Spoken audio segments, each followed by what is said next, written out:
কতগুলো মানুষ, আর কতগুলো পরিবার, আর কতগুলো শিশু ভয়ঙ্করভাবে বর্বরোচিতভাবে হত্যা করলে বিচারের দরজা খুলবে? কেন আমরা ভাবতে যাচ্ছি এখনো বিচার চাই, বিচার হবে, কে করবে, পুলিশকে বদলি হবে, কোন পুলিশ কোথায় যাবে, পুলিশের আইজি, সাবেক আইজি জেলখানায় বিনা বিচারে বিনা অপরাধে মৃত্যুবরণ করতে হচ্ছে। মন্ত্রী, এমপি, পদবিধারী, নিরীহ দিনমজুর, নিরীহ শিশু কোথায়? বীর মুক্তিযোদ্ধারা কোথায়? কার মূল্য আছে, কার সম্মান আছে? গণপতি কি খুব বেশি কিছু দাবি করেছিলেন? একজন শিক্ষক, স্কুল শিক্ষক। ছাত্ররা যার হত্যার বিচারের দাবিতে মিছিল করেছে, এই যে Iraq, Iran, Syria, Afghanistan, Pakistan, মুসলমানদের দেশ তো, হ্যাঁ, ইসলামী দেশ। কোন মুসলমান কোথায়? এতটুকু স্বাধীনতা, এতটুকু বাঁচবার অধিকার পেয়েছে।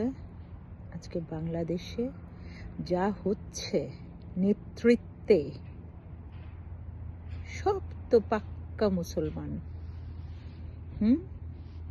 আমরা সবাই তালেবান, বাংলা হবে আফগান, সোনার দেশ আফগান, তাদের বাপের দেশ পাকিস্তান করে ফেলছে না বাংলাদেশকে। রাস্তায় যখন মিছিল করতো প্রকাশ্যে, তাদের দমনের চেষ্টা যে করেছেন, যখন যে পদে থেকে করেছেন, তাকেই নিঃশেষ করে দেয়া হচ্ছে।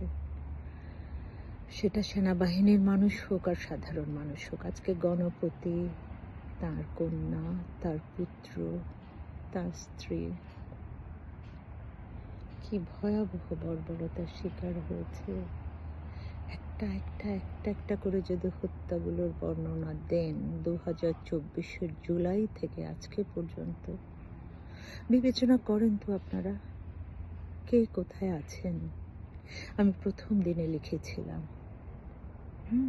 বলেছিলাম, একবার আপনারা মনে করে দেখেন, 2001 থেকে 5 যখন একের পর এক ধর্ষণ, বর্বরতা, হিন্দু পরিবারগুলোতে অত্যাচার করা হলো, বিচারগুলো হয়নি। সংগঠন যেগুলো আছে, মানবাধিকার সংগঠনগুলো, তারা নির্লজ্জভাবে এই মামলাগুলোর পিছানোর দায়িত্ব পালন করেছেন অনেকে। আমি জানি না এই পরিস্থিতির পরিবর্তন আদৌ কখনো হবে কিনা। আমি অতি ক্ষুদ্র সামান্য একজন সংবাদকর্মী, সামান্য একজন গ্রন্থকার, সামান্য একজন গবেষক। আমি শুধু আমার কষ্টের কথা, বেদনার কথা আজকে একটুখানি শেয়ার করছি, ভাগ করে নিচ্ছি। শ্রদ্ধেয় আমার যারা বন্ধুরা আছেন, আমার যারা সুহৃদ আছেন, আসলেই পারছি না একটুখানি বলে যদি হালকা হতে পারি। একটুখানি কথা বলছি এই জন্য যে আমি আর নিতে পারছি না এতটা হত্যা, নিতে পারছি না এতটা বর্বরতা, নিতে পারছি না অপসাংবাদিকতার চূড়ান্ত অধঃপতন, মানবতার চূড়ান্ত অধঃপতন, অপসাংবাদিকতার কতটা নিচে নামতে পারে, অপসাংবাদিকতা কতটা চূড়ান্ত হতে পারে, সাংবাদিকতা কতটা নিচে নামতে পারে, কতটা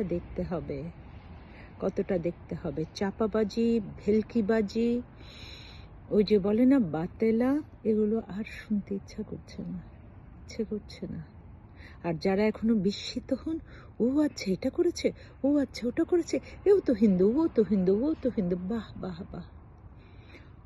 অপরাধ ভয়ঙ্করভাবে সুপরিকল্পিতভাবে ঘটানোর পর যারা ঘটনার শিকার, নির্মম শিকার, তাদেরই স্বজনদের এনে ঘাতক বানানোর চেষ্টা করা। জজ মিয়া নাটক তো আমরা দেখেই আসছি বারবার। হ্যাঁ, মনে পড়ছে যে 21শে আগস্টের শুনানির সময় আদালতে জজ মিয়া সাক্ষীতে বলেছিল, আমি তো ও যে কাঠগড়ায় জজ মিয়া ছিল, সেই কাঠগড়াটার পাশেই আমি দাঁড়িয়ে ওর কথা শুনছিলাম, হাতে নোট বই নিয়ে নোট নিচ্ছিলাম।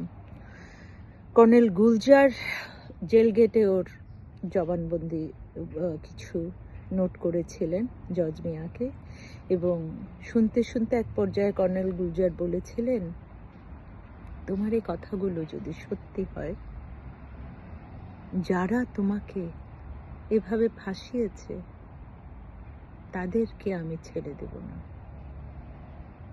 তারই পরিণতি ভোগ করেছিলেন কর্নেল গুলজার, তারই পরিণতি ভোগ করেছিলেন বিডিআর হত্যাকাণ্ডের শিকার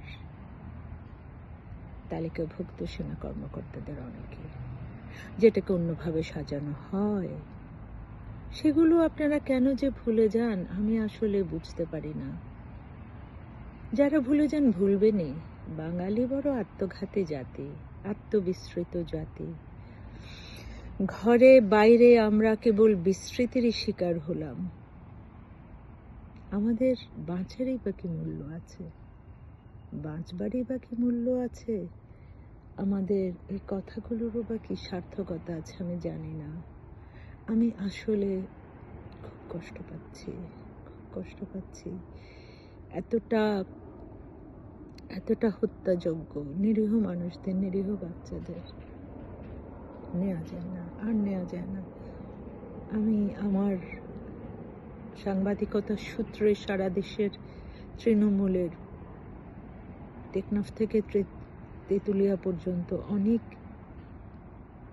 সাধারণ শ্রমজীবী মানুষের সঙ্গে আমার চেনা পরিচয় আছে, যাদের খোঁজ খবর করে অনেকদিন পাচ্ছিলাম না, কারো কারো খোঁজ পেয়েছি। কেউ কেউ বলছে হয়তো আমরা 3 পরিবার আছি, অন্যরা চলে গেছে কোনো দিকে, জানি না। আমি জানি না তাদের কতটা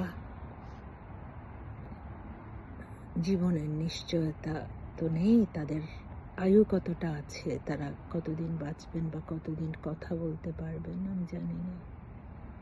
আমি যে কোথায় আছি আমি মনে হয় সেটাও জানি না। কায় মনোবাক্যে প্রার্থনা করি, শুভ শক্তি যদি কখনো এক হয়, শুভ শক্তি, তথাকথিত শুভ শক্তি কখনো এক হতে জানে না।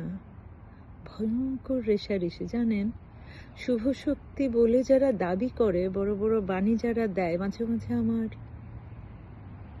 লজ্জা হয় ভাবতে। ছোট্ট একটা দেশ, 55,000 বর্গ কিলোমিটারের দেশটা কেবলই পাকে পাকে তরপেই যাচ্ছে, পাকে পাকে তরপায় সমকাল। সেই সমকাল আমাদের কখনো শেষ হবে না। তবুও শান্তি, তবুও শান্তি, তবুও অনন্ত জাগে।